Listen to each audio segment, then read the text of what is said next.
Alright guys, it's 21st Friday, back on Main Street. It's about 5:45, sunrise at 6:05. Got a little bit of rain last night or this morning at some point. We're looking due west at the moment.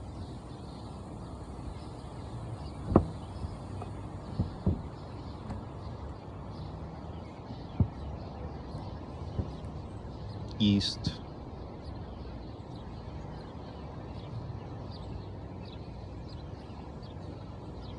But yeah, beautiful out here in Front Royal.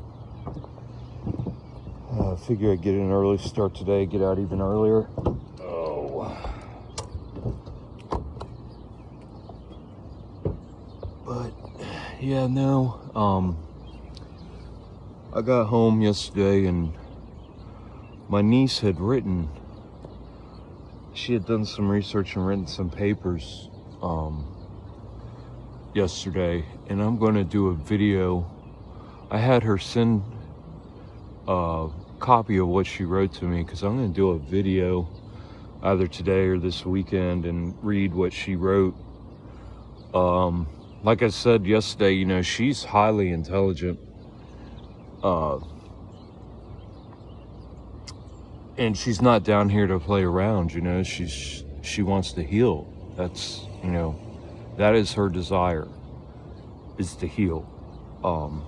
And part of how she's healing, part of that healing process is breaking that old programming, realizing that everything we've been told is a lie or a you know, an illusion of the truth, a skewing of the truth. So, you know, you got to be brave. You have to be courageous to face those things. And she took it upon herself. I mean, you know, that's the thing. When you start this healing, you are going to start to have to express yourself in certain ways because you are breaking down your whole foundation of lies that you built your life on. And it's a restructuring. It's a restructuring, rebuilding process. So yeah, she had read it to me when I got home yesterday, and I was just, you know, I asked her permission if I could do a video and just read it. I would just like for people to see that, you know, these young people, guys, they see through all the shit, you know. A few years ago, probably about 3-4 years ago, I was extremely on edge and upset at the younger generation, that being my son. My son's 24 now. That being the younger, you know, late teens, early 20-year-olds that quit working, dropped out of the workforce. And, you know, I work construction. Everybody in construction. Yeah, I live in Northern Virginia, outside of Northern Virginia. And, you know, we're the biggest economically because of the government and tech. We have the best economy in the whole nation as far as jobs go, and for construction. So, you know, we in the construction industry have been so slammed busy, even through the scamdemic, that there was nobody to hire. We couldn't hire anybody. Nobody my son's age wants to work, you know. And I was pissed because one of the biggest programs that I ran off of was hard work. That was ingrained into me at an extremely young age, probably around 8 years old, being up on that mountain. And then when my stepdad left, you know, probably around when I was 10, I'd taken over all the man responsibilities of the house. And it just stayed with me. That was probably one of the deepest programs, besides the manipulation programs my mom had built into me and the survival programs, And I guess hard work is part of a survival program, or thievery, one of the two. And so hard work was, so ingrained into me that 3 years ago I was raging. I mean, I'd be at customer's house and the subject would come up and we'd get into, not even debates, because we'd both be on the same side. Obviously talking to older people, they feel the same way, which goes to show the social environmental programming that goes along with that as well. We're all working our dicks off, and everybody's, we're all suffering, barely making it, barely scraping by, having to work harder year after year. And, the train of thought, like, socially is, well, you just got to work harder. Or you're just complaining. You need to stop complaining and just work harder. You need to do more. Life's not that hard. You just need to get a better job. You just need to get a better education so you can get a better job. These are things that we gaslight ourselves with, instead of facing the extremely obvious situation that we're all in, which is we are enslaved. This is enslavement. In order to have to work 5 days a week just to keep a roof over your head and food in your belly, that's enslavement. That is the definition of enslavement. You have no free will. You have to work. That is period. Well, you can choose what you want to do. Okay, guys.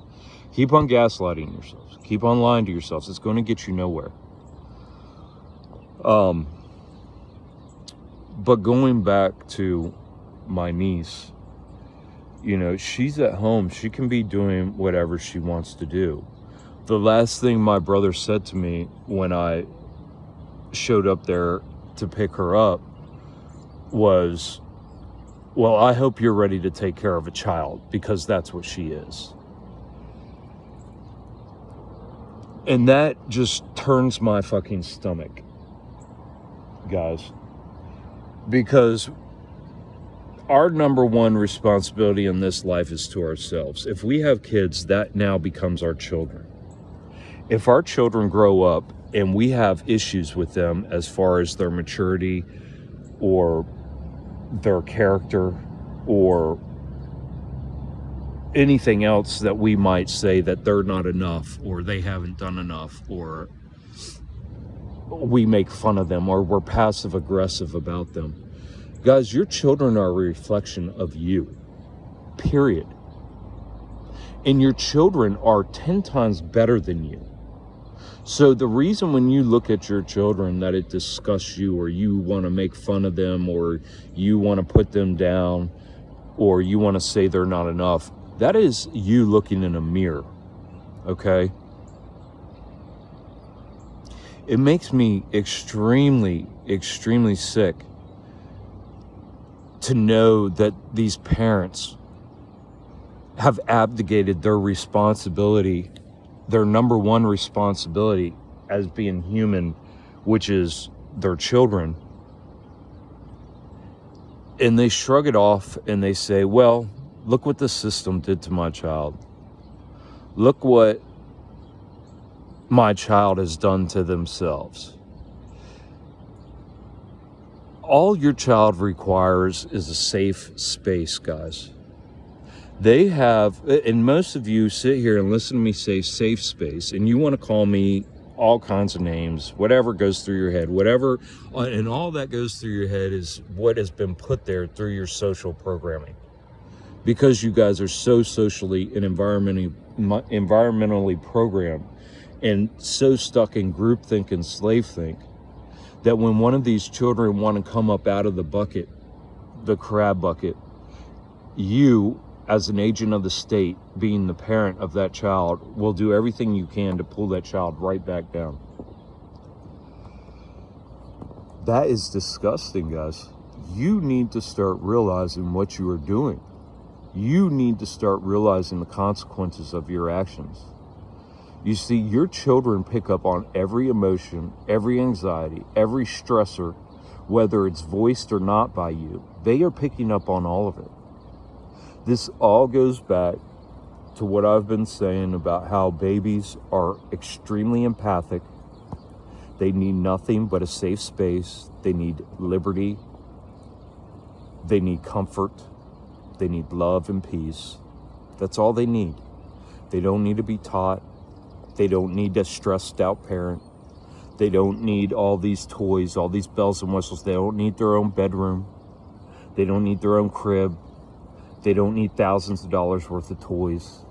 They don't need a $400 stroller. They don't need a $200 car seat. They don't need to be riding around in a new car.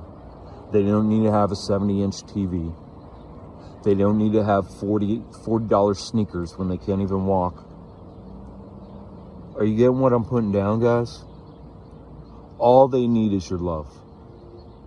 If your children are not turning out to be just stupendous little kids, you need to take a good look at yourself. These children pick up on everything. The reason this younger generation, my oldest son's generation, have checked out of the workforce is because they see their fathers and their mothers working 40, 50, 60 hours, 80 hours a week, 2 jobs, 3 jobs, doing everything they can to put food on the table and keep a roof over their head.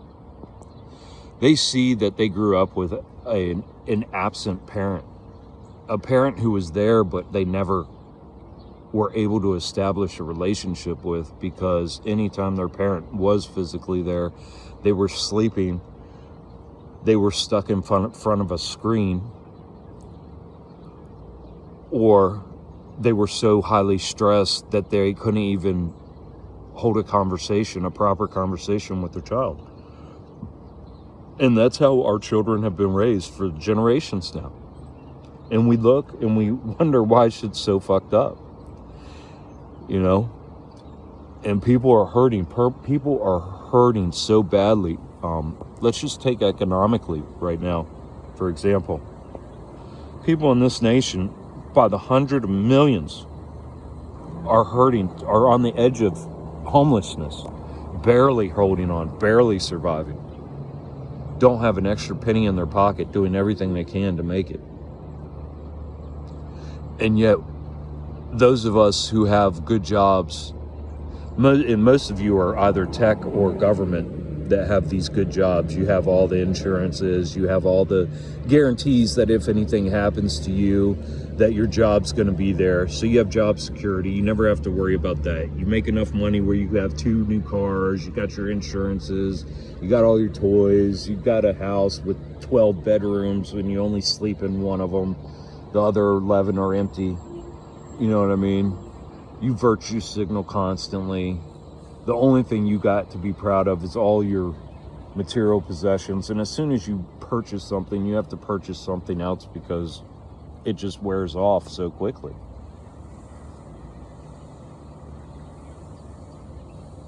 You guys are on a rat, it's called the rat race, and that you guys are stuck in it.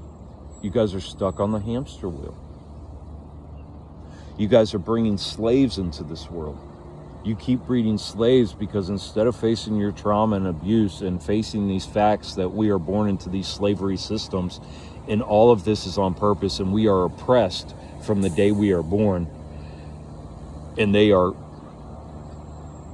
controlling, manipulating, and trying to crush our spirit.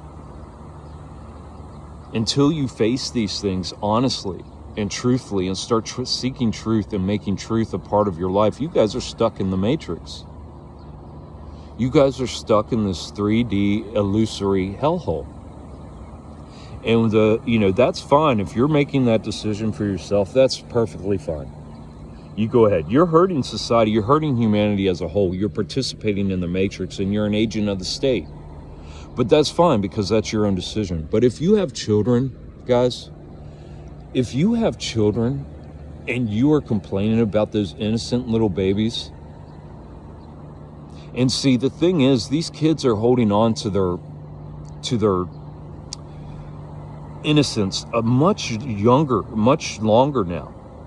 You see, because they're not participating. They are scared. These children are looking at their parents and this is older generation, and they are scared as shit. Because they're looking at us and they're going, there's no fucking way that I'm going to do what my parents are doing. I see how stressed out they are. I see them running in circles. I see the insanity of what they're doing. They're doing the same thing over and over, complaining day after day and never changing anything, but expecting everything to change. And nothing's changing. It's just getting worse. They're piling their stressors on top of each other daily instead of confronting and facing these things honestly and with a pure heart. They just choose to be stuck in their fantasy land and in their trauma, because that's all they've ever known. Their parent, that's what they were taught by their parents, their grandparents. That's what they've seen in their environment. That's what they've propagated their whole life. So to change that would mean changing their whole world. They talk about change. Certainly, of course they want change. Nobody wants to live like this.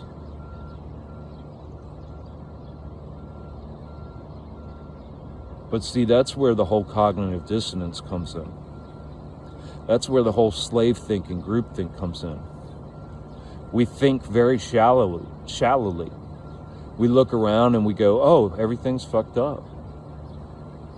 And then immediately what we do is through our slave think, we go, oh, well, there's nothing I can do about it. Got to go to work. Got to pay the bills. So what do? We do the same thing today that we did yesterday. Expecting things to change. Telling our kids, oh, I'm going to start this. I'm going to do this. I'm going to make this change. And our kids listen to us do that for years. We fool ourselves. That's who we fool. We do not fool our children. Our children see, hear, and feel everything. They take it all in and they're processing it. And they're able to process it much better than us because, see, they don't have as many copes as us. They're still under our very close authority as agents of the state to make sure that they're getting good grades and standing in line and following orders, setting them up for a life of perfect slavery.